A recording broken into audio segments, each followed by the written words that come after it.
We're out here at Winnie Campground.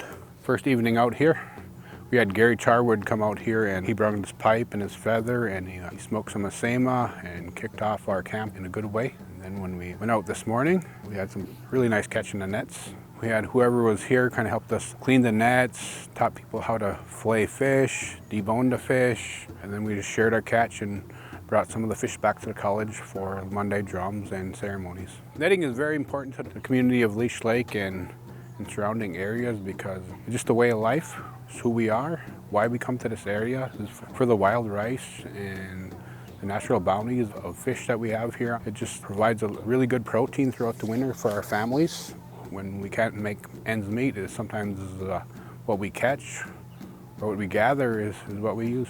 We'll try to do another one this fall, then hopefully multiple fish camps or culture camps next year. It's our first one, so we kept it a little bit smaller and made sure that we were all set for the next one. Hopefully be bigger and more participants and invite our community out to share the experience with them.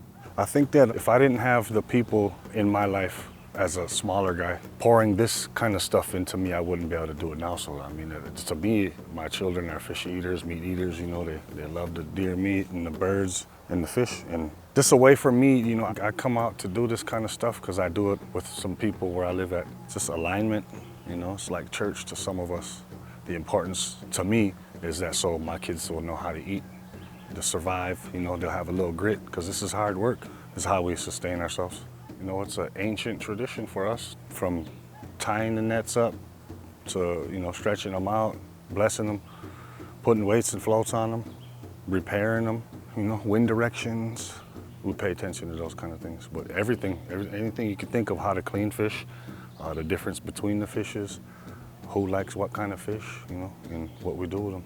Process of setting net, we have the rights to do that on Leech Lake and the surrounding area. But setting net, it's a whole process. You know, you got to make sure your nets are set up properly so when you're putting them in the lake, they go nice and easy. And then the process of coming back to picking them up, it's a lot of work.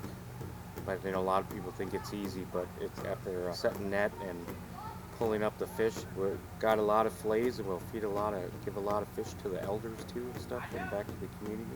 To me, in my personal thoughts, just from what I believe in, we have that right to fish and to net and hunt, something that we were born with, you know. For me and my brother, we take that very seriously. We live off it too, you know, hunting and fishing. Teaching the next generation about our rights and how to do things is very important, so we pass down to the next generation so they understand how to do it. One thing is that the netting part of it is that traditionally in cultural activities for our kids, like me, I just fell in love with it when I started doing it.